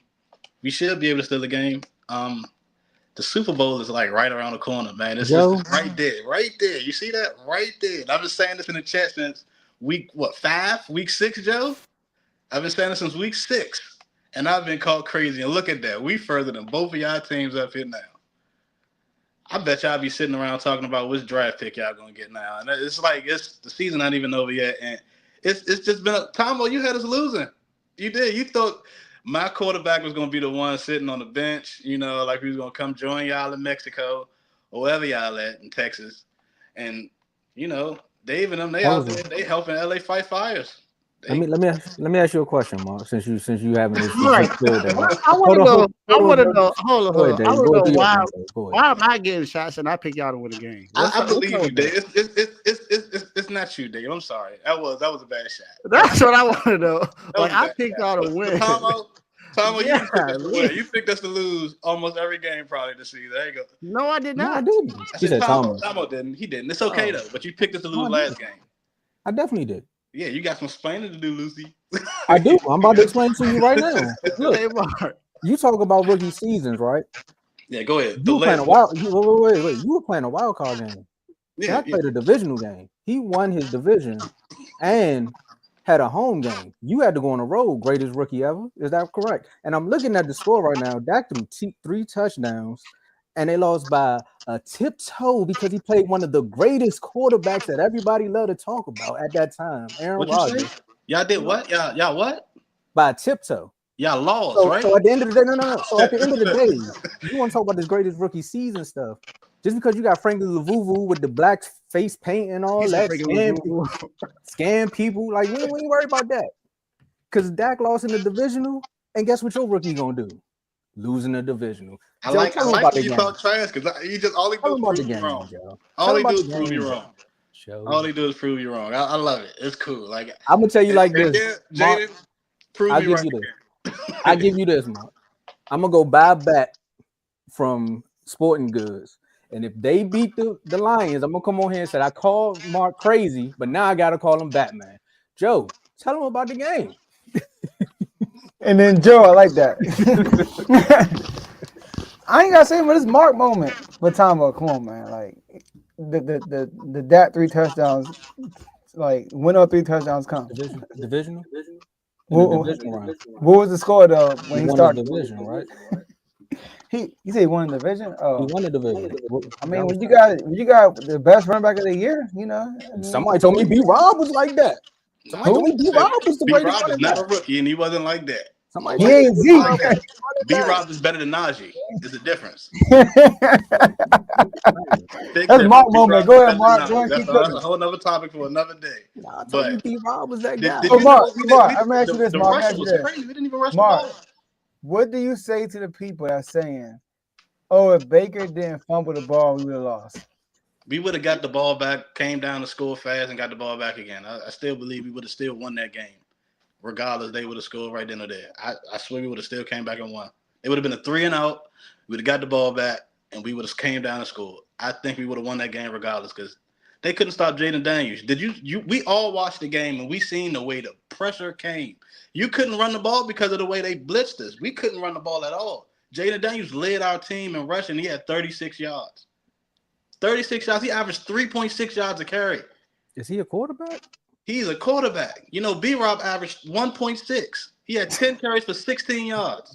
Like he doing the same thing you accuse Jalen Hurts of doing. He's stealing carries. The difference is we won. The Eagles won. Well, I didn't say anything about Saquon. He had a. I said you are. I said it sounds like what you. But what I'm saying is no. What I'm saying is how Mark is talking about Jaden Daniels is the same way he accused Jalen Hurts of stealing carries from Saquon. He ain't steal carries. And did you see Jalen Hurts play? Did you watch that game? No. I'm talking about in general, Mark. I'm not talking about their last I'm game. just, and that's the way We I all think know why the Jalen Hurts Eagles is look in bad. general. That's my point. Like, I don't know. Maybe it was the being knocked out of the Commanders game that probably messed up his psyche. He on one. So I don't know. Maybe that's what it is. But that's just what Jalen Hurts looked like to me. Like, he's not really. Say the same thing. He runs when he needs to run. The tush push gets him. Did you know we was the best fourth quarter team probably in history? I mean, fourth down team probably in NFL history. Did you know that? 12 for it was like 12 for 15 for 121 yards and 5 touchdowns or something like that. You know how great we are as a team on offense on fourth down. Do you know how much you got to trust a rookie to play like that in the fourth quarter? At the playoff game on the road. Do you not understand when you're dealing with the greatest rookie of all time? All I'm gonna say is you need to be on the right side of history before you get left behind. You know, so y'all just know when Washington, gets to the, when they beat them, the Detroit Lions on Saturday, and I don't know who we gonna play, Rams or Eagles. I hope it's the I hope we get the Eagles. I hope they beat the Rams and we get the Eagles, and that's that same division matchup with Jalen Hurts playing the whole game and they lose. And then boom, we in the Super Bowl, just like that. And then y'all can't call me crazy no more. And no matter what happened with the numbers or anything, I gotta get NFL Analyst of the Year. I don't care. I need that back to back. That's what it is. Pause. I'm not beating Detroit, man. Crazy. I'm just saying. I need that Analyst of the Year again. You know what I'm saying? I'm not beating Detroit. This is. I'm just saying, it's the Netflix story is almost complete. The movie is almost over. 2 more games. This should have been on Hard Knocks. Should have been on Hard Knocks. The playoffs and the Commanders. This should have been on Hard Knocks. And you wouldn't even make the playoffs. You're not beating the Lions. Well, look at you sad. You don't think because y'all lost to them? You just stuttered like 5 times. I don't even know who y'all playing no more. You said after we beat the who is the what, and then the Lions, we beat the Eagles. I don't know what's going on, Mark. I don't know. It's illegal what you're doing right now. We just all the teams that you named, the Eagles, we beat them already. We gonna beat them. Can we talk about the game? The game over. The game over. We already won. Everybody watched the game. It was on prime time. You see what my quarterback did? That was at 8:15. We all seen kickoff, and we seen the conclusion off the upright. We seen doing. We saw it. We saw the dub. We seen what was going on. Even the kicker knew. Even the kicker knew. You dealing with the greatest rookie of all time, man. That's it. You just it's like it's nothing y'all can say because I'm right. It's just like y'all mad that I'm right. Yeah, y'all don't want me to be mad though, man. You want us to be mad. You don't want me to be right. It's okay though, Dave. I know you want to say a lot, but you just hold your tongue because if you do,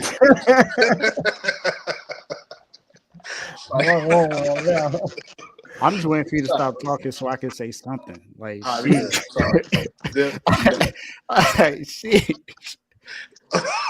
and first of all, I have no ill will against the Commanders. So I was just going to hear talk about Jaden Daniels, talk about how poised he's been as a rookie this season. That's what I was going to do.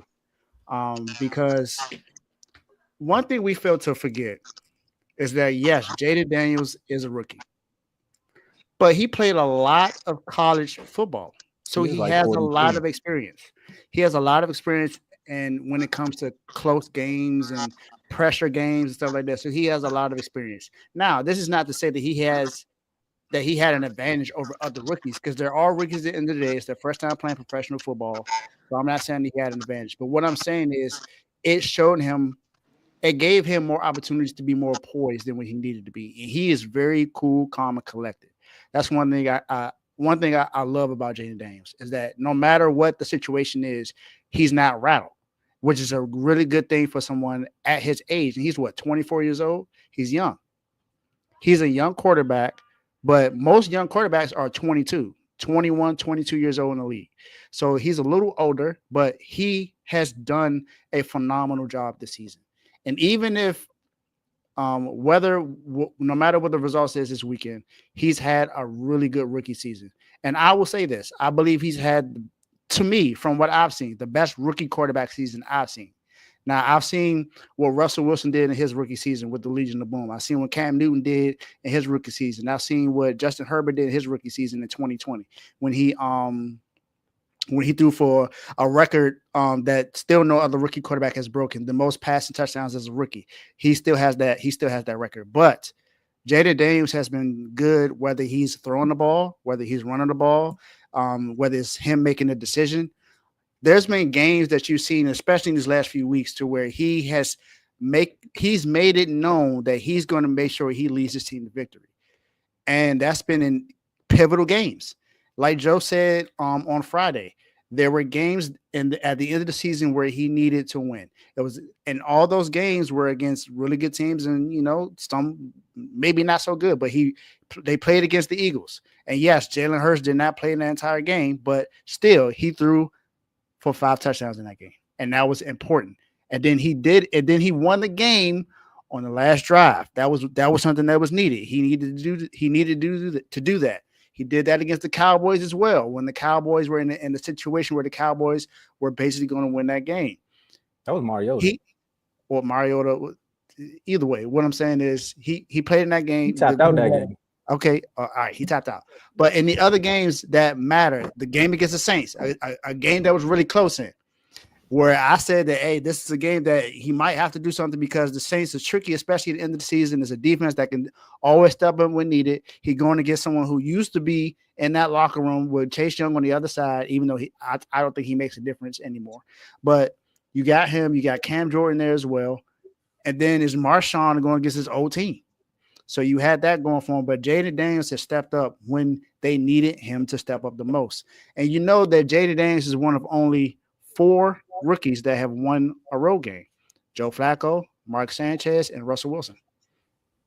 It's the only 4 in the last, I think, since 2000 that have actually won a road playoff game. So he's doing a really good job this season. And that was pretty much what I want to say. He played really good in that game, a game where it looked like it might have gotten out of hand, but he was calm. That bomb he threw to Terry McLaurin is what opened up the game. I think that play gave him confidence for the rest of the game. I think once he was able to get that, because Terry is his best receiver, that's his biggest weapon. And once he got him involved, and shout out to De'Ami Brown. De'Ami Brown stepped up in that game when they needed someone to step into that game. He balled out in that game, and that was not something that a lot of people expected. I thought that, of course, Terry was going to go off, but De'Ami Brown stepped up when he needed to. Hey, Dave, I know you're not trying to diss my guy, but my man confident without that catch. He was confident walking into the door. He's straight. It's like, I just want to let the people know, like, he didn't need that catch to be confident. He was already confident. I know you're not trying to diss him. I'm not saying that he needed it or not, but what I'm saying is I believe that helped his confidence in that game. That was on Jamil. Just for him being able to throw that and complete that at that moment, I think that helped his confidence. I'm not saying that he needed any confidence because he had it coming into the game, but I believe that helped his confidence at an all-time high. That was on Jamil and Dean too, by the way. Like I'm leaving it alone. I'm gonna leave it alone. Like, man, y'all got some nice colors, but we always like our colors. Like, dang, bro, can't even get y'all confidence. Can't he give him praise without them even doing that? No, first he said he gave him confidence. And I was like, he always got it. Gave him confidence, helped his confidence. Same thing. I mean, I believe it. I guess Terry was axed out. Hey, y'all saw the heroics. He got the confidence sky high. It's out of 100 all the time. He's never not confident. So it's no diss to you, Dave. It's for the people that's listening. They're thinking that, like, oh, he needed that catch for confidence. I had to make it clear that he always got the confidence. He always confident. That's all. It's no diss to you.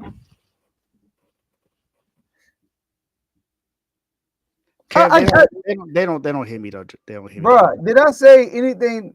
I'm just trying to, for the people that's listening at home, I was trying to make it clear that JD's always confident. That's all I'm saying. He had to be confident to throw it, but once he caught it, it took it to another level. That's all Dave's saying. Whatever level you think he went to, it was already there. So that's all I'm saying. See what I'm saying? This is what I'm. Hey, come on. I'm out. I'm out. Y'all got it, bro. Y'all got it, bro. This is what I'm talking about, bro. I can't say nothing. Nice. This is why you can't give people. What's the highest level of confidence? 99, 100. They should have never gave y'all money. That's all I'm gonna say. That's all I'm gonna say. If Terry would have dropped it, he wasn't gonna be like, I'm confident. Nah. Now excited? Yeah, because it's a big play, but confidence already at 1,000. But go ahead, Mark. What's your last word, bro? I said what I had to say. I talked a lot. I didn't give y'all a chance to really talk. That's how about that. I told you, I got more records I could throw out there. I'm not, That's a third. Sorry, Mark. That's a third play, Kev. What are you talking about? What is Kev talking about? Kev, stop. Yo, before the Kev, you looking like a rookie again. It was a third play of the game, Kev. What are you talking about? It's a third offensive play of the game. Throw it. He said Kev, it like is you that. As an typing? Eagle fan, he watched. He said, if it's ever 1-on-1, throw it. I know Kev, one you guy in the typing? NFC looked like a rookie yesterday. Kev, if you typing right now, don't send it. Yeah. I gotta go eat, man. I'm hungry. Oh yeah, I'm we gotta good, roll. man. Let's Look, go. we gonna go Typed into it Detroit. anyway. He ain't even listen. He typed it anyway. We gonna go into Kev, Detroit. Get that lead the dub. rest of the chat. You know? Please, lead the rest of the chat. Yeah, we gonna go into Detroit, get that dub, then off to the NFC Championship. Something that Dak's never done again. And boom, we're gonna beat the Eagles if they win and show the world how great we are. As long as I got JD5, I'm alive. Mark know I want to go home because I will respond to that. But you got it. Nothing you can say. There's a lot I can say, but I'm gonna take it to the chats and I'm gonna tell people how they can see the rest of this conversation too. Thanks, Mark. Thanks, Mark. I appreciate you, Mark. See you on Friday. All right, God man. willing. Let's get it. All right, man. Let's get these last words. I'm gonna be quick, man. First of all, shout out to the whole network. For those who don't know, this is a sports network. We got a bunch of shows. We got BWT, Baseball with Teddy, all baseball show. RBO, Real Ball is Only with Vaughn. That's a basketball show. We got In the Red Corner. It's a boxing show with Ty, Ricky, and Tomo. We got Dave's Doghouse with my man Dave right here, who goes over the lowlights and highlights of anybody in the sports world. And we got FFC, Fantasy Football with Coach Coombs. Make sure y'all check that out. That's for fantasy football. But right now he's covering the NFL. We got CTC, Carl talking college, with my boy Carl. We got Unfazed with myself, AJ, and JJ. That's coming on right after this show. All right, so make sure y'all tune in to all of those shows, man. I ain't missing nobody, right, y'all? That's everybody. I think that's everybody. All right, and shout out to the Sacramento Kings. We on a 7-game win streak. I think 7 game. I'm tripping. And win streak. Commanders, keep doing your thing. Appreciate y'all for coming on the show. All the guests. Appreciate everybody in the comment section. Appreciate the super chat from Teddy. And that's all I got for y'all. As long as I got JD5, I'm alive. Shout out to the guests that came on. Shout out to Tyler, Mark, Carl, and Mario. Mario, your first time came on. You did a phenomenal job, my man. Definitely tune into his show, Puncher's Point. That's on YouTube and on Instagram. So make sure you follow him and subscribe to his channel.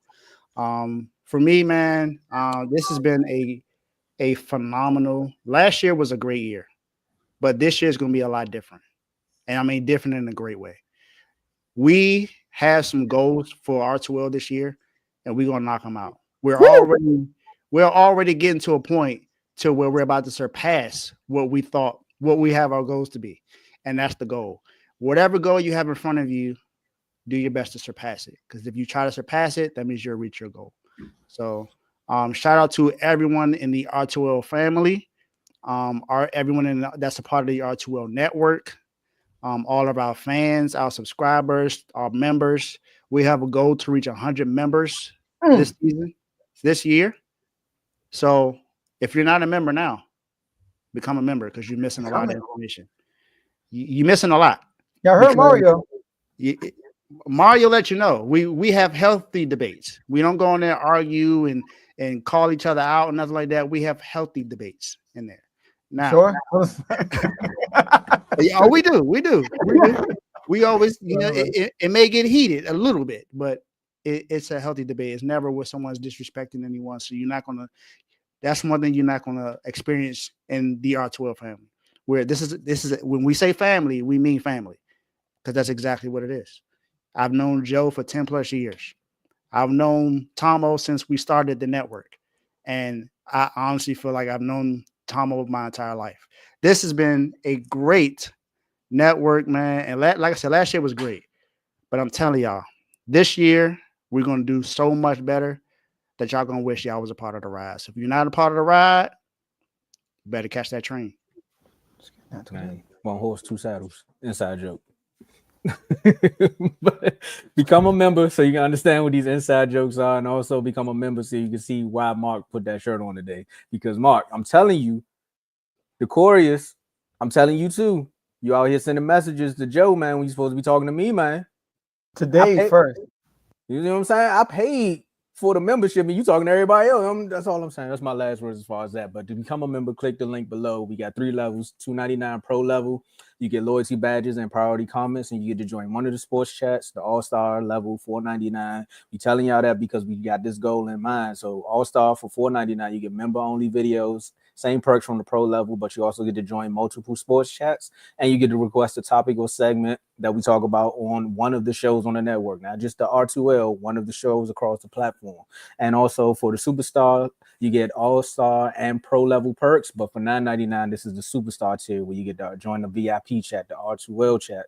That's where majority of the playoff talk has been going down. So we just want to know if y'all feeling a little left out, you got to bump up to the $9.99 so you can continue to go part of the conversation. We got awards and plaques to the top performers as well. We actually give out physical awards. If you were listening through all the nonsense that just happened, I'm just joking. But if you were listening, Mark already said he won NFL analyst last year. And you see how he comes back on the show to get the ratings up. That's how you win those awards. You got to come back on here and you got to talk your talk. And the views do it for themselves. And then we want to do a special member shout out. The first thing we always say is shout out to everybody on the network and all of our members, everybody that contributes to keep this thing going, but a special shout out to our Superstar members. So shout out to Worm, Chris, Giovanni, Lamar, Vaughn, Coach, Cardo, Teddy, and the big 3 that you see here, Joe, Dave, and myself. Yes, we put into the pot to deliver the content that you all are giving as well. So if we can give, then we know you can as well. So click the link, become a member today, join one of those IG chats, and let's keep this family growing. Let's get it, man. Let's get it. So that's all we have for y'all today, and we will see y'all on Friday, the next episode. I'll see you Thursday, Dave's Doghouse, 8 p.m. Here we go. Peace.